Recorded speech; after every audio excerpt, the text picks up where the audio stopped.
حضرت عبداللہ بن مسعود رضی اللہ تعالیٰ عنہ رسول اللہ صلی اللہ علیہ وسلم کے پاس آئے اور آ کر عرض کی، یا رسول اللہ، مجھے کسی نے یہ بتایا کہ فلاں آدمی کے اوپر جن چڑھا ہوا ہے، اور میں اس کی طرف گیا اور میں نے دعا کی اور اللہ کا کلام پڑھا اور اس کے اوپر پھونکا تو وہ ٹھیک ہو گیا۔ تو اللہ کے نبی مسکرائے، پوچھا عبداللہ تو نے کیا پڑھا اس کے اوپر جا کر؟ کہا یا رسول اللہ، میں نے اس کے کان کے اندر قرآن کی یہ آیت پڑھی، افحسبتم انما خلقناکم عبثا، پوری یہ آیت پڑھ دی میں نے اور اس کے کان میں پھونک دی۔ آپ صلی اللہ علیہ وسلم بڑے حیران ہوئے، عبداللہ بن مسعود کو دیکھا اور پھر آپ نے فرمایا، اے عبداللہ تجھے پتہ ہے یہ آیت کیسی آیت ہے؟ اس رب کی قسم کہ جس نے مجھ کو نبی بنا کر بھیجا ہے، یہ آیت اگر یقین کے ساتھ آدمی پہاڑ پر کھڑا ہو کر پڑھے تو پہاڑ کو اپنی جگہ سے ہلا دے گا۔ اب میں یہ بات پڑھ رہا تھا اور مجھے یہ خیال آیا کہ پچھلے 4-5 سال سے کسی اللہ والے نے، کسی نیک بزرگ نے مجھے یہ کہا تھا کہ بھئی دیکھو دن کے وقت یہ آیت پڑھ لیا کرو، دن کے شروع میں یہ آیت پڑھ لیا کرو، اللہ رب العزت تمہارے سارے دن کے کاموں کے لیے کافی ہو جائیں گے، تمہاری دعائیں قبول ہوں گی۔ تو مجھے یہ خیال آیا کہ یہ 3-4 سالوں سے تو میں اس آیت کو پڑھ رہا ہوں، لیکن میں نے کوئی اس کا افیکٹ نہیں دیکھا، نہ اپنی ذات پر دیکھا نہ کسی اور پر دیکھا۔ تو مجھے وہ خیال آیا، بات یہ ہے کہ عمل تو عبداللہ بن مسعود نے بھی وہی کیا جو میں کر رہا ہوں، انہوں نے تو ایک ہی دفعہ کیا، میں تو 3-4 سال سے کر رہا ہوں۔ فرق یہ ہے کہ ان کے پاس وہ ایمان کی جو مایا ہے وہ ایسی ہے کہ یہ جو آیتوں کے بول ان کی زبان سے نکلتے ہیں تو وہ جو ڈیزائرڈ افیکٹس ہم چاہتے ہیں نا، وہ ڈیزائرڈ افیکٹ جو ہیں وہ ڈیزائرڈ افیکٹ ہو جاتے ہیں، اور میں پڑھ کے رہ جاتا ہوں۔ ابھی ہم حج پر تھے، بڑے فخر سے انہوں نے بتایا کہ بھئی اس سال تو 45 لاکھ آدمی نے حج کیا۔ اب 45 لاکھ لوگوں نے، الحمدللہ کتنی بڑی بات ہے، امت مسلمہ میں سے 45 لاکھ لوگوں نے حج کیا۔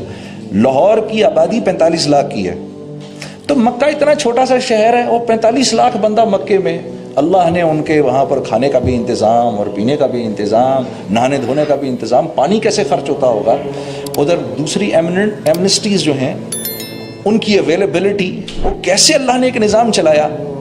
اور وہ 45 لاکھ اللہ سے یہ دعا کرتے ہوں گے، یا اللہ مسلمانوں کو پھر سے عروج نصیب فرما، اسلام کو عروج نصیب فرما، یا اللہ ہماری زندگیوں کو قبول فرما۔ وہ سب کیا کیا دعائیں نہیں کرتے ہوں گے،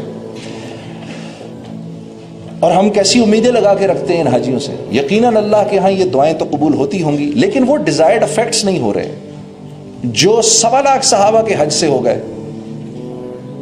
انہوں نے تو 30 سال کے اندر 1.25 لاکھ صحابہ ہی تو تھے جب اللہ کے نبی نے اس دنیا سے وصال فرمایا، تو ان کے دنیا سے چلے جانے کے 30 سال کے بعد مسلمان 3 بر اعظموں کے بادشاہ بن گئے، 3 بر اعظموں کے بادشاہ بن گئے۔ کیا ہوا؟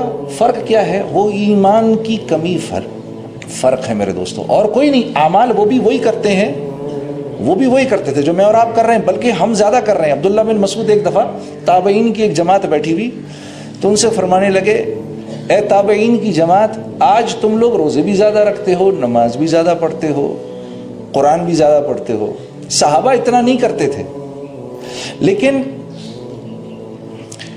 اللہ کے ہاں وہ بڑے مقبول لوگ تھے۔ فرق کیا ہے؟ فرق کیا تھا کہ ان کے دل دنیا کی لذتوں اور اس کی حب جاہ اور حب مال سے ان کے دل خالی تھے، اور ہمارے دل بھرے ہوئے ہیں۔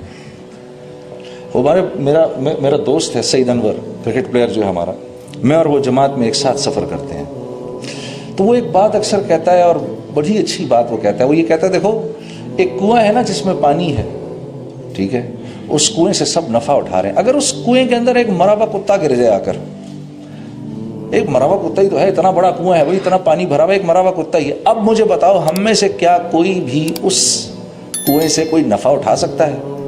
نہیں اٹھا سکتا۔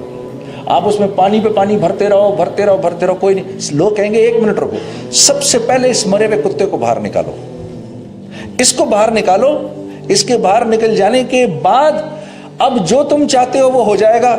پھر پانی کو صرف ایک ہی دفعہ صاف کرنے کی ضرورت ہے، اب جو پانی بھرو گے اس پانی سے تم ہر قسم کا نفع اٹھا سکتے ہو، اس کو پی بھی سکتے ہو، اسے وضو بھی کر سکتے ہو، اور گھر کا کھانا بھی پکا سکتے ہو۔ تو اعمال کی کمی نہیں ہے، اعمال تو ہم کر رہے ہیں الحمدللہ۔ میرے عزیز دوستوں، میرے بھائی اور میری بہنوں، فرق صرف یہ ہے کہ ہمارے دل ایمان کی مایا سے خالی ہے، ہاں میرے بھائی اور میری بہنوں، دنیا میں آ جانے کے بعد ہمارا سب سے قیمتی اثاثہ ایمان ہے۔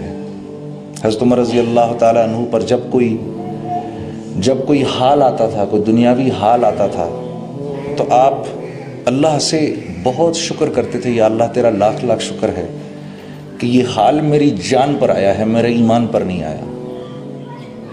کیونکہ میرے دوستو، ایمان وہ اندر کی مایا ہے جو انسان کو اللہ کے حکموں پر کھڑا کرتی ہے۔ ورنہ آپ یقین کرو، تھوڑی دیر کے لیے سکھاؤ، ایک غیر مسلم کو بھی 10 منٹ میں ہم نماز پڑھنی سکھا سکتے ہیں، وہ 10-15 منٹ میں نماز پڑھنا شروع کر دے گا۔ اسی طریقے سے تکبیر تحریمہ کرے گا، ہاتھ باندھے گا، کھڑا رہے گا، اسی طریقے سے رکوع میں چلا جائے گا، اسی طریقے سے سجدہ بھی کر لے گا۔ اور یہ بات ثابت ہے، پرانے وقتوں میں 1400 سال میں کئی دفعہ ہوا یہ کہ غیر مسلم جاسوسوں نے اماموں کا بھیس بدلا اور عرصہ دراز تک مسجدوں کی امامت کرتے رہے۔ تو یہ اعمال جو ہیں، نماز ہو گئی، روزہ ہو گیا، حج، زکوٰۃ، اچھے بول، میٹھا بول، اچھے اخلاق، اچھے معاملات، اللہ کے ہاں ان کی قیمت اسی وقت لگتی ہے جب دل کے اندر ایمان ہو، ورنہ اللہ کے ہاں ان کی کوئی حقیقت نہیں ہے۔ تو میرا آپ کا سب سے قیمتی اثاثہ ایمان ہے۔ ابھی کچھ دن پہلے میں ایک چیز پڑھ رہا تھا کہ اچھا، میری ایک گزارش ہے بھائی، جتنی دیر میں بات کروں بھائی، کوئی تکبیر اور نعرے نہیں لگانے یہاں پر، ہاں ذرا تھوڑی دیر آپ کی مجھے توجہ کی ضرورت ہے، کیونکہ میں دنیا کے اس وقت اتنے سارے کام چھوڑ کے آپ کے پاس آیا ہوں کہ میں آپ کو بتا نہیں سکتا۔ اور میں کیونکہ یہاں پر آنے کی ضرورت سمجھتا تھا، اس لیے بڑی ضروری اپوائنٹمنٹس میں نے کینسل کی ہوں، پھر میں یہاں آیا ہوں۔ اور یہ میں آپ کو اس لیے، میں کوئی بڑی بات نہیں کر رہا، یہ میں آپ کو اس لیے بھی بتا رہا ہوں کیونکہ میں یہ اپنی ذمہ داری سمجھتا ہوں کہ آپ سب حضرات جو ہیں یہ اس ملک کے کل کے معمار ہیں، اور نہ صرف یہ کہ پاکستان بلکہ پوری امت مسلمہ کی باغ ڈور کل آپ کے ہاتھ میں ہونی ہے۔ اور میری دل و جان سے آپ کے لیے دعا ہے کہ اللہ رب العزت آپ لوگوں سے اپنے دین کا کام لے، کیونکہ جس کے لیے اللہ نے یہ فیصلہ کر لیا کہ میں نے اس سے کام لینا ہے، یقین کرو میرے دوستو، آپ ذرہ کریں گے اور اللہ آپ سے ایسے کام لے گا، آپ ایک قطرہ کام کریں گے، اللہ آپ سے کام ایسے لے گا جیسے سمندر سے لیتا ہے۔ وہ اس کی اپنی مرضی پر ہے، آپ میں سے کس کو چن لے، ٹھیک۔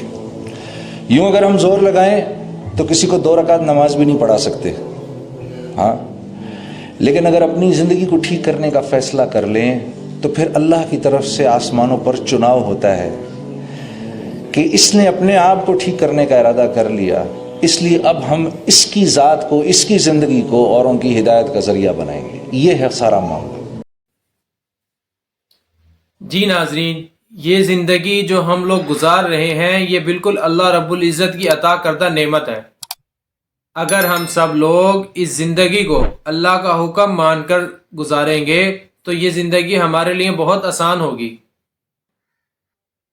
ہم لوگوں کو ہر چیز اللہ کا حکم سمجھ کر اپنی زندگی صبر اور شکر کے ساتھ گزارنی چاہیے۔ ہم لوگوں کو اس دنیا اور آخرت میں کامیاب ہونے کے لیے اللہ کے حکم کو نبی کریم صلی اللہ علیہ وسلم کے طریقوں پر پورا کرنا ہوگا، اور اپنی زندگی میں 5 وقت کی نماز کا اہتمام اور دین کے باقی تمام اعمال کو لانے کی ضرورت ہے۔ امید کرتا ہوں آپ کو آج کی یہ ویڈیو ضرور پسند آئی ہوگی۔ ملتے ہیں اگلی ویڈیو میں، جب تک اپنا خیال رکھیے گا۔ اللہ حافظ۔